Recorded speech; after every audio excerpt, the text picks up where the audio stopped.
Good morning, wonderful people. Rise and shine. It's very early over there at the Pacific Coast, 7 a.m., but we have this early bird with us, a very special guest, Ethan Hirschberg.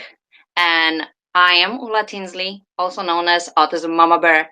Without further ado, I present you Ethan. Ethan, thank you so much for coming to my show and being with us. I invited you to my show because of what you have to offer to our audience and what an amazing person you are. You are only 16 years old and you're already entrepreneur and a writer, a blogger, a public speaker. I mean, the list goes on. So I would like to ask you a few questions if you don't mind. We'll begin from the beginning. We'll start from the beginning. Uh, we are, of course, discussing a subject topic of autism and autism spectrum disorder. It's a very broad subject, but I would like to know your story, how it all began, when were you diagnosed, and what was your official diagnosis? Absolutely. Well, first of all, thank you for having me. Oh, Um, it's a pleasure. and so I was diagnosed with high functioning autism when I was 2.5 years old. Mm-hmm. And I was diagnosed through the local Rady Children's Hospital. Mm-hmm. And my mom is a clinical psychologist. So she knew from very early on Right. that I could have possibly been on the spectrum. Mm-hmm. And she just knew just because of her training. So again, when I was two and a half, I was diagnosed, and I would say it's pretty interesting how my parents told me. Actually, they went and it took them a while. It started. They first tried to tell me when I was 8 years old, Right. and so what they did was they went and they my mom read me a book, and this book is called Blue Bottle Mystery: An Asperger Adventure by Kathy Hoopman. Right. And this book went, and she started to read to me, and within the first chapter, I was automatically uncomfortable. I was um, screaming and yelling and trying to cover my ears.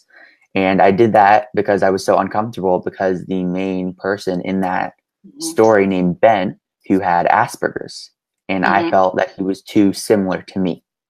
Mm-hmm. So my parents knew that it wasn't the right time. So then when I was about 10 years old, they told me. And what they did was they got out two pieces of paper. Mm-hmm. And on one piece, they went and put my mom's own strengths and weaknesses as a neurotypical individual. Mm-hmm. And then on a different piece of paper, they went and put my own strengths and weaknesses as someone who's neurodiverse. And my mom told me that people who have similar strengths and weaknesses to me have something called autism. Mm-hmm. And that's how I was told. And I was just, I mean, at first I was very happy because I could actually finally go and put a name to what I was feeling. Right. And um, so that was my initial reaction. And then afterwards, it went into, like this kind of like this cycle of depression in a way, I guess. I was first like depressed and like, why me? And then it went to a little bit of anger Mm. and different things like that. So Um, how old were you when you were actually when you realized that you were on the spectrum? I was 10. You were 10, right? So So then yes, and you went through depression, you said, and why did you feel depressed? I mean, what was the hardest part? um, just knowing that I was different, I would say, and this whole like, why me? Why am I different? Why am I the one that has to have um, all of these different, thanks, Dad. All of these different, um, feelings and differences and everything. Mm-hmm. Um, just in general, you know, just a why me kind of thing. Yeah, I know it's very difficult, and because my son Michael, who is now 11, he's nonverbal. I mean, he's trying to speak more, but it's still, we understand him more than anyone else, but it's his own language very often, and he repeats words which don't sound hardly anything like the real words. But I think he starts to realize what's going on, that, and we try to always tell about autism in positive terms, and talk about superpowers, and talk about superheroes, because I had also another guest, great man Tucker Bearden, and he was talking about his Asperger's syndrome, and even on his, I believe, YouTube channel, he says that I was born with a superpower, but some people call it Asperger's syndrome. So I loved it. Exactly. And I believe that every person on the spectrum has those amazing abilities. That's why I don't like to call it disability, because it's so wrong. Those people are so gifted in many different areas. I mean, one person is very good at mathematics and physics, science, whatever. The other person is beautifully talented with drawing. You were very gifted with analytical mind and writing. I love your writing. I love your blogs. I read them all the time. And when I saw you on I Care for Autism for the first time, I was like, wow, such a young man, and so much insight. So I was wondering why you felt depressed. I mean, when you realized that you were different, uh, how did it affect your teenage years? Um, I would say, I mean, depression wise, um, I just until very recently when I started my blog, I was very quiet about it. I didn't want anyone to know, Mm, just because I was, kind of ashamed of it in a way. And just kind of going back to what you said, one of my favorite quotes from Stuart Duncan, who is a musician and he has a son on the spectrum, and hmm. he says autism isn't a disability; it's a different ability. Yes. And I think that that's just like, ties in perfectly to what you've said, just about how, everyone's different and everyone has their own thing, and Mm, that's special. Um, Depression wise, um, I would say that in general, it was just because, not understanding people that well. I still to this day don't get sarcasm whatsoever. oh, I Um, have problems too. Don't worry. And I um, don't like it. yeah, exactly. If someone tells me that something is a piece of cake, I still want that cake right then and there. You know, I know, um, right? exactly.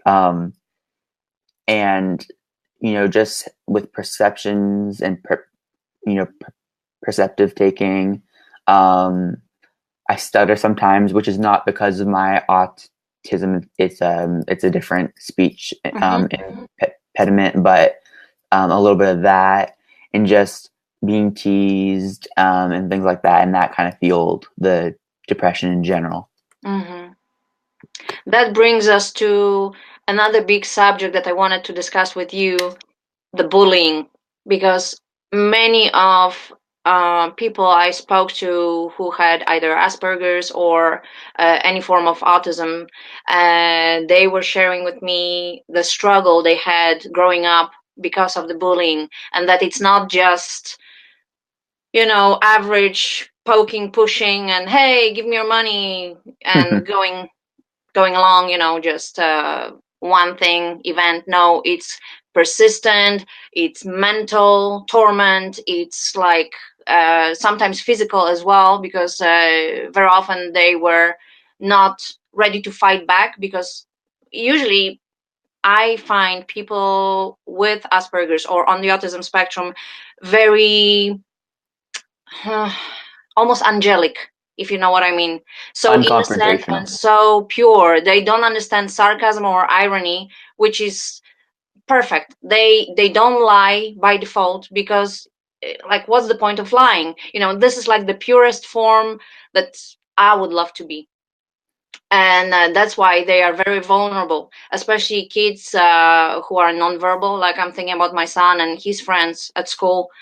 It's hard to tell when they are bullied. I mean, we can only guess by observing their behaviors, and looking for the signs that they are being abused, or God forbid, bullied to the point of getting depressed. So what was your experience with bullying?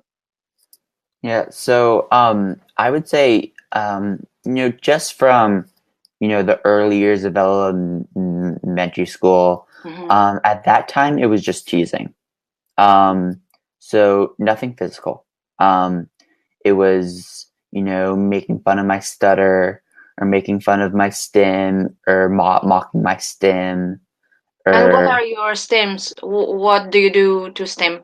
yeah. So in the past, I've done things. I've touched the ground. That was a major one, where Hmm. I would be doing something random and then I just go and bend over and touch the ground.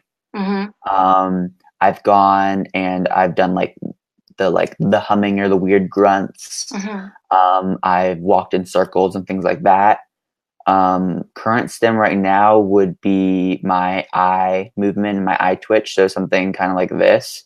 Hmm. And that's my current one right now, And I that I can have. relate because my son does exactly the same thing.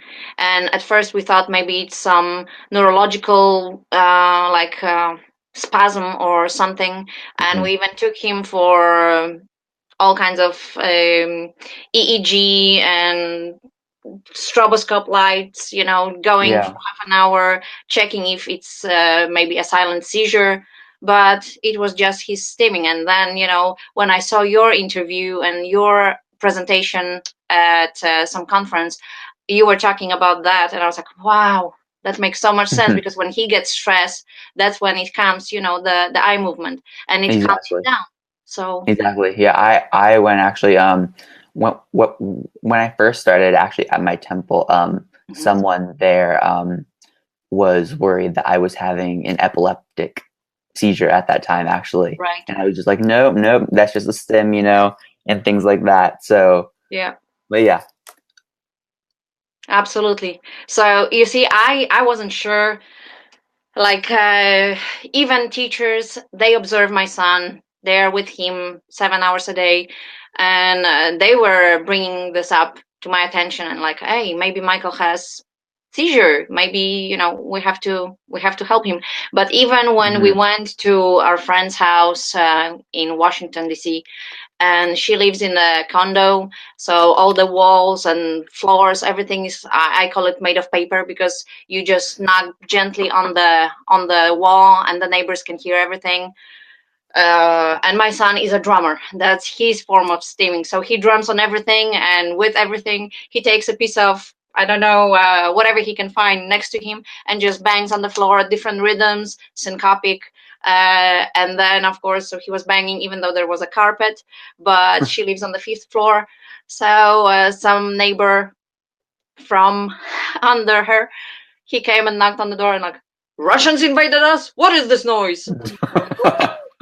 So we had to take away all the drumming material and just, Oh. Michael, stop, Michael, stop, Michael, stop, stop, no, no. So he became very intense and tensed. And then when we got home, he started having another tic, which was, Mm, just jerky movements of his shoulders and, oh my goodness. And then the eye movement. So I realized that this is just the outcome of all the buildup.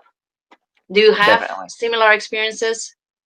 Um, Were teachers or your friends or family, during like social gatherings, were they trying to stop you from stimming? um, I I actually went. I practice martial arts, and during one of my recent tests, and I went and I was doing that stem, and the Right. master instructors there were kind of confused because I thought that I was unsure and looking around at everybody to Mhm. see what I was supposed to be doing. Right. Um, I'm like, no, no, that's not the case at all. Mhm. Um, So like that was just one example. Right. Yeah. So, from your experience, do you think is it right to stop a child from stimming or just let them because it's calming? It's actually not stimulating. It's not self-stimulating. It's self-soothing behavior. Hmm I'd say let them go, honestly. Right. I think that's actually more destructive when you stop them. Mm-hmm. What I always say during my presentations is that never stop them unless it's physically harming themselves or someone else. Mm-hmm. Um, and if that happens to be the case, then that would be the only time that you would actually go and intervene. So like if like the bang the head on the wall Right. over and over and like things like that. Like there's certain times where you need to stop them for safety, but Mm-hmm. since most of them aren't that way, um, let them go. It's an involuntary thing, Mm-hmm. so just let them go, and it calms them. It's great. Yes. And that's what I hear, and it's really reinforcing my confidence when I speak to teachers, when I speak to other parents, because Michael was going to the regular neurotypical school, private school when we were in Cyprus, Middle East, and he would go there and he would be stimming because it would be overwhelming for him, all the kids laughing, talking, too much noise, all the colors, all the different objects in the classroom. I mean, it was really overwhelming, sensory overwhelming. So he would be stimming, doing either moving around, sitting on the chair or rocking on the chair, and they would be just stopping, blocking him, and he would get frustrated and screaming because he cannot express with words what's bothering him. So he would just scream or be very noisy, and they would take him out. And I was suggesting that maybe the class can bring like the uh, fitness ball, so that he Mm. can actually bounce on the ball while learning, processing, the academics. But the teachers were no, because other kids will want to play the same game. I was like, it's not the game, Mm. it's actually Yeah, necessity to help him. yeah. But they would not go with it, so I had to just remove Michael eventually from school. And then we moved here, and the class that he goes to now is paradise for him. It has all kinds of swings, stationary bikes, and so he can move while sitting at the desk and focusing So on his special work. ed They and have OT tons of together. arts and crafts, so sensory, touch, playing with all kinds of textures and different things. It's amazing. That's So paradise for me. I'm very happy with the school now, and I wish every school was as accommodating for those kids, for our kids. And what do you think about the adults? Because you're becoming an adult soon. You're already 16 years old. And how is your high school life? High school actually is amazing. I haven't been bullied whatsoever. That's Um, amazing. my high school has one of the best special education departments. Hmm. Um, it's my case managers and my whole IEP team is phenomenal. Right. Um, last day of school was just yesterday. Hmm. Um, but I it's so supportive. My teachers whenever I need anything. If I need to take a sensory break, if I need help with something, Right. the admin is always coming and helping me out. Um, and just going and whenever I even go and like if there happens to be a very minor issue with a teacher, maybe not understanding an IEP accommodation or Hmm. something like that, and my case manager will go to bat for me. Mm. Like just like that kind of like mom whole thing. Like Yeah, how the moms like go to bat. I mean, it's that same thing. So that's amazing. it's so supportive. The culture at my high school is amazing. It's just a great place to be. I love it. Oh, yes. I love your school now.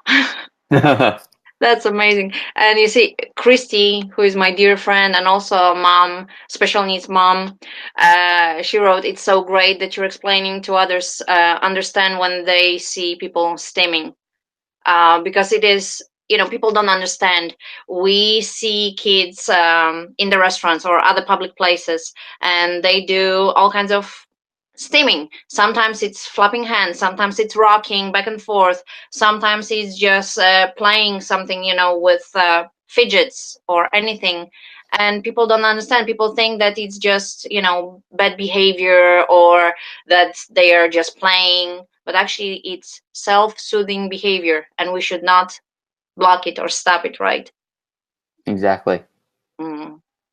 I really appreciate your explanation and insight, because it brings so much light to the subject. And another issue I wanted to ask, what do you wish autism unaware people knew about autism? A lot. I know, right? How I think of it is that most of the people that come and say certain things, just talking about stigmas, um, most of these people aren't trying to be mean on purpose. They're Sure. they're not hateful, evil people. They're just Mhm. uneducated.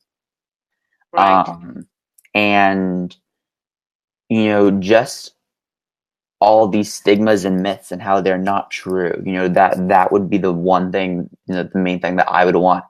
people to know. I mean, um, I've been told that all people with autism are retards.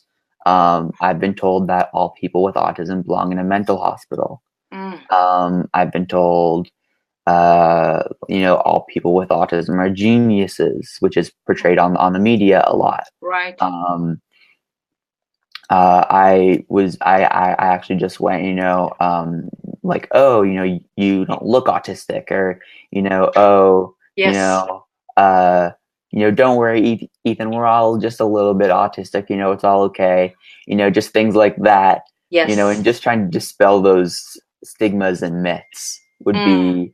the would be the main thing. Oh, I agree. I back you up 100%. Because I hear, okay, from ignorant, not willingly ignorant, but just like you said, uneducated on the subject of autism, well-meaning people, friends, and they say, "Oh, but your son doesn't look autistic. He looks so normal. He is normal. He is normal. I mean, just because he's on the spectrum doesn't mean he's not normal." Exactly. And so, That what autistic person looks like? That's what I want exactly. to ask, but I don't. I try to be polite. Oh, I do. Just breathe. I do. Educate, educate. Don't get upset. Educate them. Mm. So Yeah, that's why.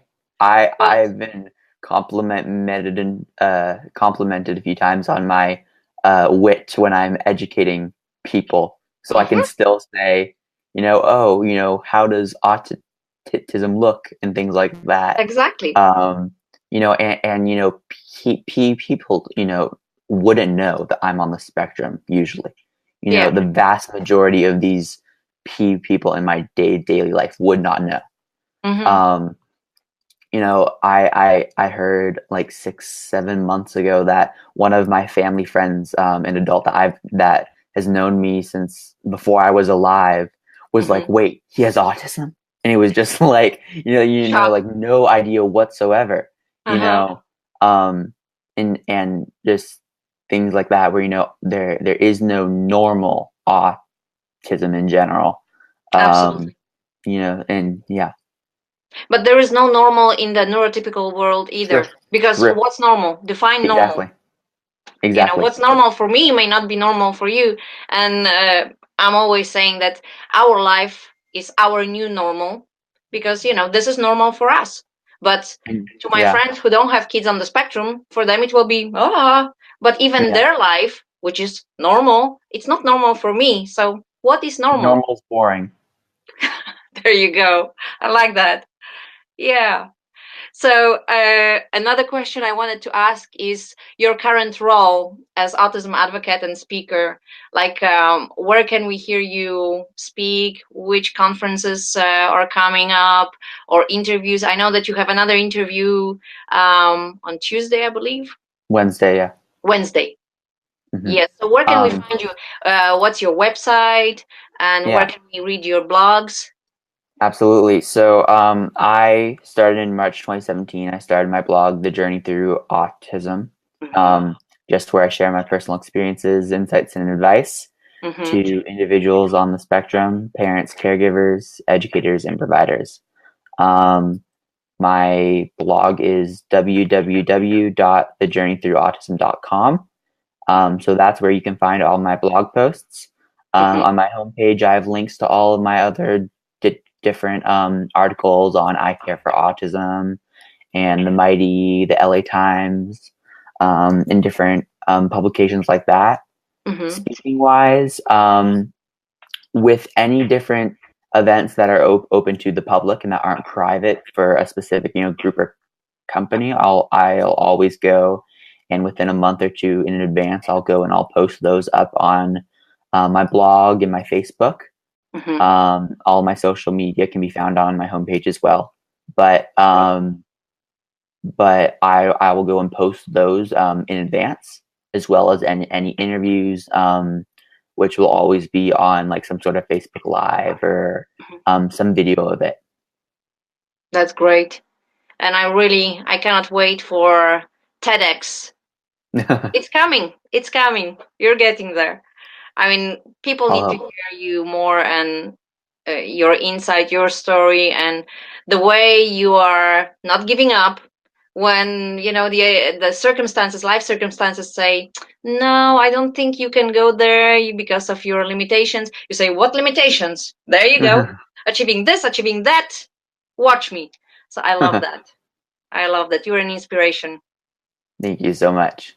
And Ethan, before we close, I wanted to ask you your message for parents of children on the spectrum and the final words of wisdom. Yeah. I would say just a few things. One is advocate. Hmm. You know, keep fighting. Because obviously things, no matter if it's in the family life or special education, things obviously are difficult. So keep advocating. Hmm. Um, and then what my parents have always told me is, no matter who says what, we always know you best. Oh, yes. Um, so no matter if you think that something isn't working, then you're probably right. You just like trust your gut, obviously. Um, and the last thing I would say would be just in general to really, just embrace it. I Hmm. mean, there's no cure. Um, so obviously, if you have a child that's just been diagnosed in general, it's okay to be upset. But early intervention is the best thing. Um, and just being able to go and you know um, just go and you know act as soon as possible. Because the longer that you wait, the less help that will be available. Hmm. Thank you so much. I mean, this is so true. The earlier you start the intervention, that's why don't be afraid to get the diagnosis early. If you notice any worrying signs, if you notice any difference from the typical development in your child, just go to the autism specialist, psychologist, or even pediatricians. Now they are trained how to recognize the symptoms and get the proper diagnosis, so you have it, so you know how to act and act fast and be their advocate. Absolutely. Always. Always. Wow. Absolutely. And thank you so much. I mean, I loved your articles at icareforautism.org, which we are both featured bloggers. Yay. I care for autism, and I do, and you do. And also the journey through autism. That's that's amazing, Paige, and I wish you all the best. Keep going, keep fighting, keep bringing the message across so people are aware and they start understanding autism better and accepting and actually embracing. So thank you so much Absolutely. for coming today and sharing your story with us. And I hope to see Absolutely. you again. Thank you for having me so much. Thank you. Have a blessed day. Absolutely. You too. Thank you. Bye. Bye.